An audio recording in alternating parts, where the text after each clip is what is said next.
On this episode of AV Week, Microsoft has released a new IoT report.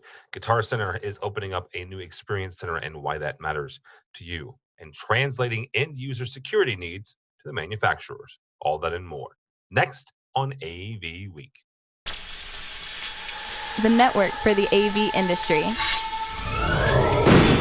What are you listening to? This is AV. This is AVNation. This is AVNation.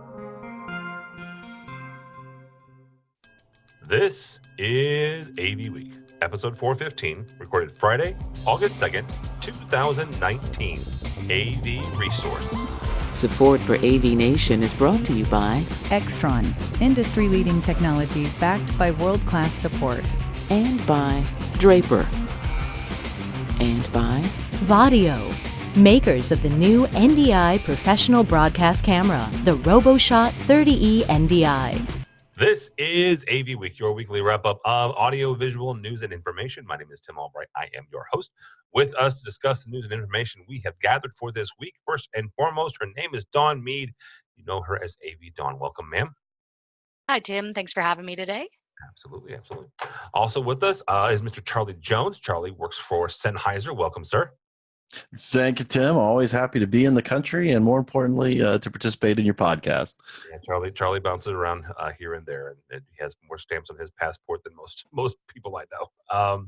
Also with us is Mr. Jay Myers. Jay is currently working for AVI-SPL, but when I first met Jay, he had his own integration firm and has since sold to AVI-SPL. So that is who he works for. Welcome, sir. Appreciate it, Tim. Thanks for having me on the show. Absolutely. And we're actually going to talk about another acquisition by AVI-SPL here in a second. But first, this one is kind of an interesting to me. Guitar Center has opened up a news facility in Nashville. It's Experience Center. And we've talked about Experience Centers here a number of times the last couple of years. Several folks have opened them up, specifically manufacturers, right? Not for nothing, but Sennheiser has Experience Centers. Harman has Experience Centers.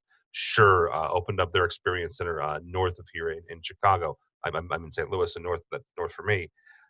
But this is the first time that I'm aware of a chain like Guitar Center opening up. And before you turn the podcast off too quickly, understand that the Guitar Center is one of your competitors. And I'm not saying that because folks can pick up cables there. Guitar Center, a couple of years ago, purchased an integration firm. And they've expanded that integration firm. So they are legitimately in your customers' boardrooms and conference rooms. So these are folks that are looking at ways to bring your customers, over to their side. Dawn, we'll start with you because you work for an end user now. You have worked for integration firms, but you work for an end user now, not one that we can name. But as an end user now, is something like this helpful to get you to not to play too much on the word experience, but to experience maybe new technology or new solutions that you may not have thought of? Well, I mean, from a marketing perspective, I completely understand the drive to develop these experience or innovation centers within manufacturers and even integrators like Guitar Center, because you get the chance to show off your product or products in a way that you can fully control, you can fully design, you can fully put together this vision to share with your customers. And there's a lot of power behind something like that. If you can get your customer in there looking around and, again, not to use the word again, but experiencing all that you have to offer, it really can make a difference. However, from an end user's perspective now, my day is full. Everyone on my staff, our days are full. We have so little time to get done everything that needs to be accomplished. And granted, this is a very huge company, but there's so little time that if I were to take time to drive to the Sennheiser Experience Center and the Extron Experience Center and the Crestron Experience Center and the Harman and there isn't enough time in the day. And this is the argument that I've made for several years now of why shows like Infocom are still important, and this move towards experience centers and away from necessarily exhibiting isn't. I can justify to my bosses and their bosses the expense of flying me to Vegas or Orlando, putting me up for a week, and then getting to see this critical mass of technology and people. Granted, you're in a convention center, it isn't the best environment. You can't control every little micro blip of power or internet or whatever. So you don't get the full experience the way you would in an experience center. But it's all right there. I don't have to take any more than those so many days, and I can see what I need to see in order to make a decision to say, okay, well, I've narrowed it down to these 2 or 3 companies. Now I'm going to have them come into me, or we're going to find time to go to an experience center to see what they've got. But I can't do that for everybody. So I get where they're going. I think it's a good concept. And in some cities where everything's nearby, it might make sense. But for my own life, and probably that of a lot of corporate AV end users, I mean, ain't nobody got time for that, to quote the meme. And Charlie, to Don's point, this AVDG is the commercial side of the Guitar Center, the AV commercial AV side of Guitar Center. When they crafted this house, and that's what it is, it's a house, they brought in several different vendors, right? This is not all one folks. So to Don's point, almost, would that be then beneficial for somebody like Sennheiser or another manufacturer to work with them to make sure that your products are in there, because not everybody can go to Infocom. So you got regionalized areas where folks can kind of experience these technologies. It brings up a lot of good points, Tim, and to Don's point.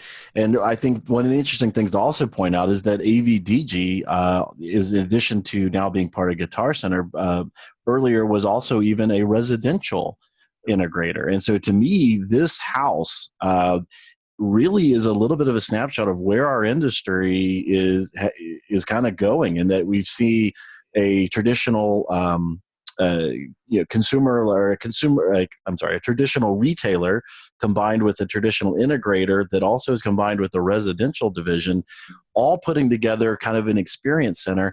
And I think where that makes sense, and what we're struggling with as a manufacturer, is that there is so much information out there. You hop on Amazon, you read a review. This thing is great. This thing is crap. Right next to each other. And the hard part for us as a manufacturer is, how do we get in front of customers? And so, like as Don indicated, sometimes trade fairs are a way to do it. Other times it's through the consultant community. But sometimes just having that showroom out there that they can come in and quote unquote kick the tires is beneficial. But really, from a manufacturer, where all this comes from and where we participate in these things is, we are desperate to get in front of the right people.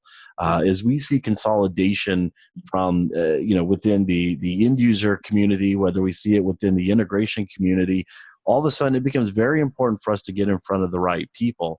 And it's interesting because we see a lot of people, Guitar Center Pro being one of them that's doing this experience center, and other people are trying it. And of course, there's only so many marketing dollars to go around. But we're happy to do this because it helps us get our message across. But I think that if you look at the big picture, a lot of these experience centers, including even our own experience centers, sometimes when you stop and count the dollars 2, 3, 10 years later, the investment's not really there. So it'll be interesting to see if the investment really pays off 5, 10 years down the road, or if this is one of those things where once the manufacturers say, yeah, we're not willing to keep subsidizing it, they close the doors and move on to something else. Because at the end of the day, a lot of these retail centers are kind of the place for you to go try something and then buy it on Amazon. Jay, let me bring this back around here. As the integrator of the group now, there have been a couple different stories that have looked at this from a couple different sides, and I'm going to reference Heather Sidorowicz, one of our frequent guests on Matt Scott's AVI-Week. Heather was traditionally a residential dealer. She has moved more into commercial. She's actually not shut down her showroom completely, but it's by appointment only, right? So she still has that experience center, right? To keep using that word, but that she still has the space. It's not necessarily, though, for everybody just to kind of walk in and what have you. Mm-hmm. So is it something where, whether it's Guitar Center or it's AVI-SPL or it's the folks here in St. Louis, where it's we can create a space to make sure that folks can get their heads wrapped around some of this new technology or some of these services that maybe aren't as easy as, well, I understand what a speaker is, right? But it's more integrated like that, where it's not something where there's a lot of outlay, but there's a strategic area where you can take folks whether that's your own space or it's someplace else where that makes sense to work with manufacturers and bring all this stuff together. Well, I thought the story was really interesting for a lot of reasons, one of which is the fact we have an office in Nashville, and obviously their music business is huge over there, so having Guitar Center tying into an AV integration group and everything, I think could be a stroke of genius, actually, because, I mean, I'm only speaking really of that market. I don't know the rest of the country as well as I know Nashville, but with a lot of the people making decisions or involved with some of this, our technology, you know what, a lot of them are ex-musicians, and guess where they're going to go and buy their guitars and go walk around. I think it's an interesting play. I'm not excited about having more competition in Nashville. I got plenty already. But on the other hand, you know, you have to have some kind of hook to get your customer to come into whatever experience center. And if you got that, you know, the Guitar Center and some other things they have interest in, then you're not so one-dimensional. I'm going to, you know, be interested in seeing where that goes. And but I frankly think it's a pretty neat idea. And but to Charlie's point, let's see where it's at 5-10 years down the road. Absolutely, absolutely.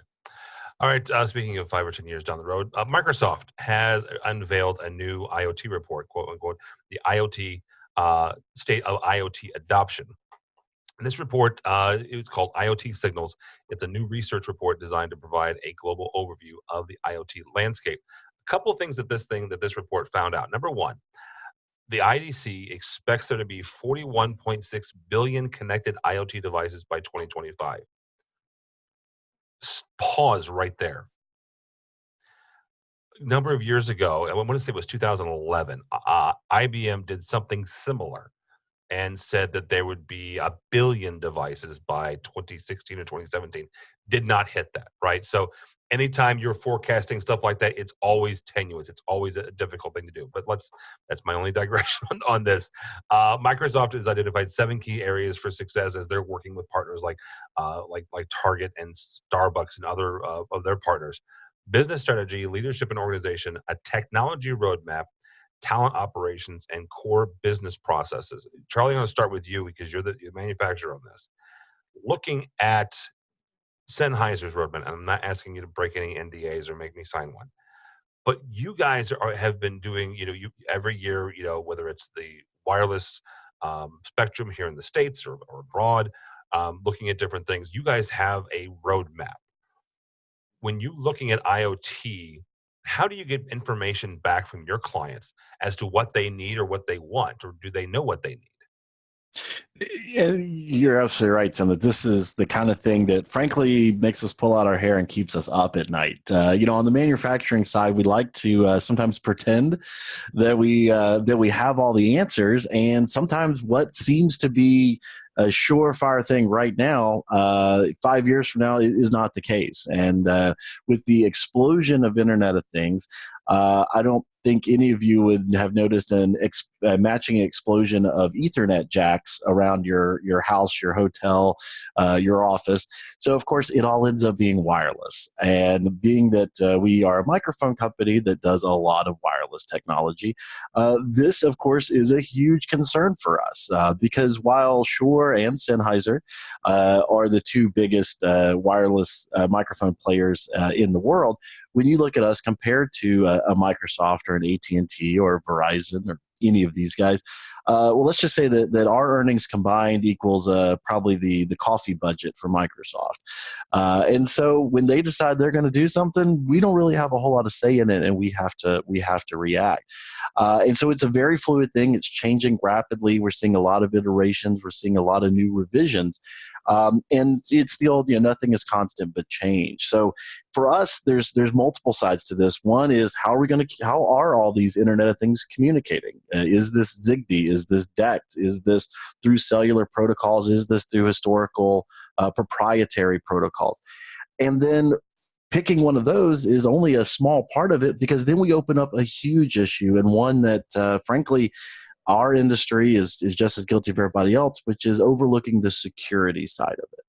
Folks want to bring your own device, and now they've got it on the corporate network. Well, now we come to find that what was just a wireless microphone or what was a wireless presenter system becomes a hole or a vector for attack.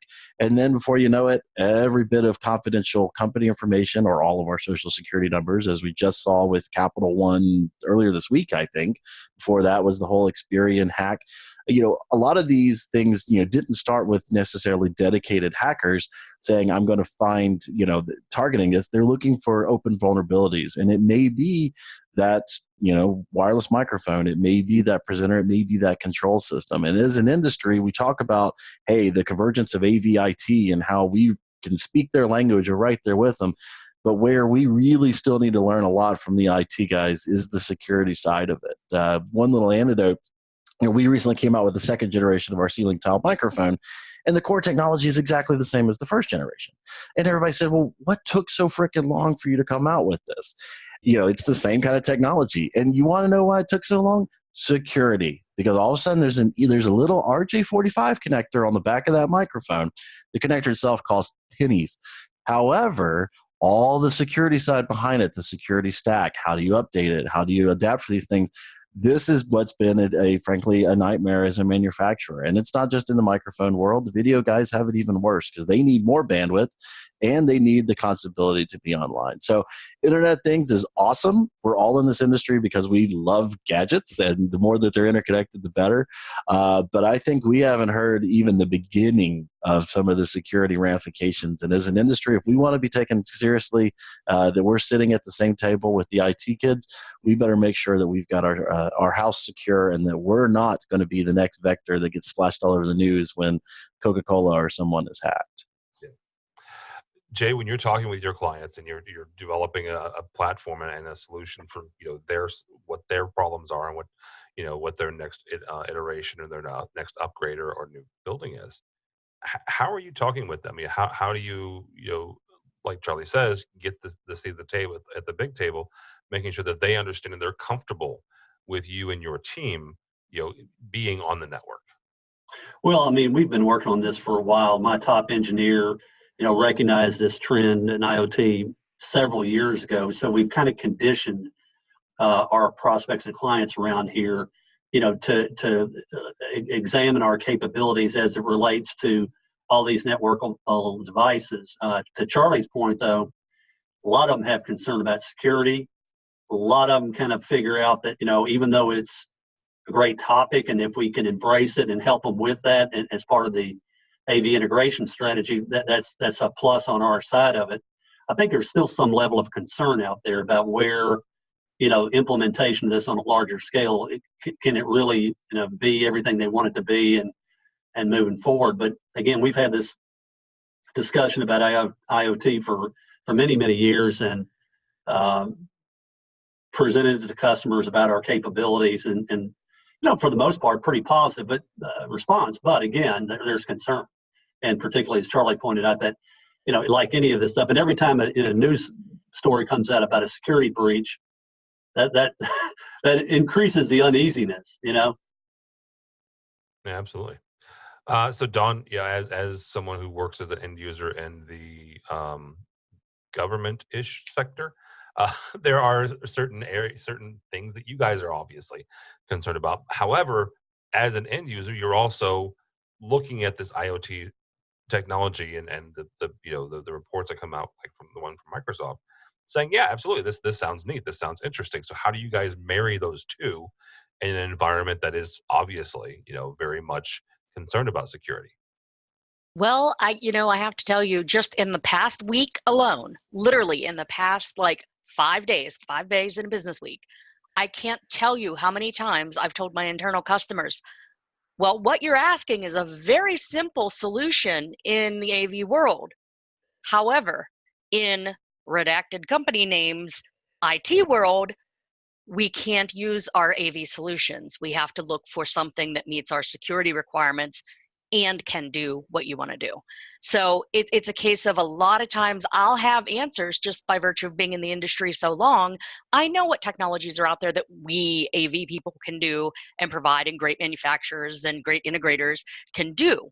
But 90% of them or more aren't approved for use by our InfoSec team, by our sector security team, by program security team, by our customers' security teams. There's this like endless process just to bring a demo piece in to a conference room to test off net, let alone to get something that's installed in our facilities that can be used on net. And even when they're on net, they're on limited net. So it's very much a balancing act thus far. I'm still kind of new to the end user role. I'm still kind of new to this very secure environment. Granted, I've worked when I was with integrators with a lot of government agencies and military and so forth, just by virtue of being outside DC. Everybody works with them. So, I was probably a little bit more aware of security ramifications, a lot of our equipment, than your average integrator, just because that's what we do here in this region. But since coming to work here, I've had to ramp up my education on the cybersecurity and the network security and all of those things substantially. And I can see, and it drives me nuts, where the rest of our industry is lagging behind, and I mean, it sounds like, Jay, your integration company has this on your radar. Probably nowhere near to the level that a lot of my peers would need you to be. Same with Charlie, same with anybody in the industry that's watching or listening. Even the ones that know what's going on, as a whole, our AV industry is kind of behind. So, I struggle with that. I'm like, we have these cool technologies with IoT, with some of the newest innovations coming out, with this critical mass of exploration and innovation that's coming through, our manufacturers, but I can't touch most of it. Yep. I can't even look at it. To Don's point, and I had this little bit of an epiphany during a conversation over some adult beverages at Infocom, when someone asked me for the umpteenth time, where's the cool stuff, the guy in the back of the convention hall that's invented the flux capacitor? And, when we all started in this industry, and I've worked with a lot of you guys over the years, we remember when we had a lot less gray hair or a lot more hair. And every year you'd come away with, oh, did you see that thing? And it really kind of concerns me as our industry matures that I think a lot of the innovation, like Don was just describing, is being stifled because these little startups, they get to a point where then you go to a large bank, you go to a large end user, and they're like, look, this is great, but we can't have you on our network. And without being on the network, it doesn't work. And then it either dies, or at best, it gets sucked up into the giant machine that is the Google, the Microsoft, the Crestrons, the Extrons of our industry. And I think, why does the pace of innovation seem to be slowing? I think the security side of it is kind of behind the scenes undermining a lot of that innovation. And I hope that we find a good secure way to address this, because frankly, I'm still waiting for my hoverboard. And actually, if I can jump off of Charlie's point, I agree with that there is some stifling of innovation, but I've also seen in the past maybe 4 or 5 years, right at the top, Tim said, in 2011 or whatever, they predicted 1 billion devices, and they didn't make that number. And now they're predicting 46, 48 billion devices, and we may or may not make it. Yeah, thank you. But I don't think that that's unrealistic, because we've hit that critical point of snowballing technology-wise in the IT world, in the CES type world, and here in AV, Pro AV, that we could make that very easily. And that's what concerns me. It might not be innovation is the cool new sexy shiny whatever flux capacitor, if you will, but it is a lot of the things that we rely on, a lot of the bread and butter products of the AV world jumping onto IoT, because that's where it is right now, without this background knowledge of cyber security that's going to really bite us in the tuchus, if I may. It's really limiting, because I'll go to Infocom. I didn't go this year, but I went last year, and I saw so many great things that would be fantastic new ways of doing the same stuff that I couldn't look at because of the way it was handled. Some of the controls, some of the room, even things like room scheduling and room automation, like the RMSs and the Utilities and the this and the that. All those companies, a lot of them have cloud. We need on-prem. We need secure on-prem. We need doesn't look at the outside world to do these things, but we need them to do these things. So we're in that weird situation. We don't have the shiny new innovation, but everybody's jumping on that bandwagon a little quick. Let me ask this as we wrap this part up here. Charlie, and it's Charlie and Jane and Don, all three of you. One of the things that I have heard for years, back when I was a tech manager, was the bemoaning of the industry as they complained that more and more end users were coming to InfoComm and other trade shows. I was a tech manager. I thought it was great. I still think it's great, the fact that you've got folks from every angle of the AV industry that go to these trade shows and give feedback. That's where I want to go with this question, though, is Dawn coming to InfoComm is as important and as necessary to Charlie as Jay going, because of what she just said. Jay may never know, right? And I'm using all three of you. Jay may never know the security needs or the security limitations that Dawn has, but she does. And getting that through a game of telephone is a lot less efficient than her telling Charlie directly exactly what I need. And that's where we as a manufacturer have to walk a fine line, because we love our partners like AVI-SPL, Vitlog, Diversified, all these guys. They are our go-to-market strategy, right? We don't want to be selling to every Tom, Dick, and Harry with a credit card. Sorry, no. There's a level of expertise, especially from the security integration side. But you're absolutely right, Tim. We need to know directly from the horse's mouth, what are these security implications? And you talk to one bank, it's one thing. You talk to a different bank, it's similar, but there may be some key differences. And then you start looking at government implications, and it really blows up. We also have issues where sometimes with depending on who President A is in a fight with for president, with Emperor B, therefore, this technology can or can't even be exported. So you're absolutely right. We have to listen to the end user, but at the same time, we don't want to alienate our integration partners because they really are, at the end of the day, the guys that have to make it all work. So it's a huge problem. We love having folks like Dawn at InfoComm and other events, and we're constantly looking at how do we get closer to the voice of the customer, but we never want that to be at the sacrifice of the traditional dealer community. And so that's where I think some of these roundtables that I know you participate a lot in, Tim, are really valuable. I think a lot of these years ago started off as just other ways of marketing and doing little self-serving commercials, but it's really opened up to where, hey, Dawn, off the record, we're coming out with this new product. And she says, well, off the record, this is what it would need to do if we, off the record, would even look at it. And there's a lot of these kind of wink and nudge conversations. We loop in guys like Jay to say, okay, do you guys have the expertise to install this, or how can we make it simpler? And that's really where our industry is evolving, and it's pretty exciting. Like to Don's point, with some of these new innovations, but the problem is there's 19 different ways to do it. So figuring out the best way to make it happen. Yeah. Tim, end users showing up at InfoComm and then having some sort of conflict with the integration partner that may or may not be there. I mean, to me, I think it's fairly simple. I mean, it's a responsibility of the integration firm to manage their end users and prospects. So if you're going to send somebody off to a conference that's got 40,000 people, it may be challenging logistically, but that's what you're paid to do.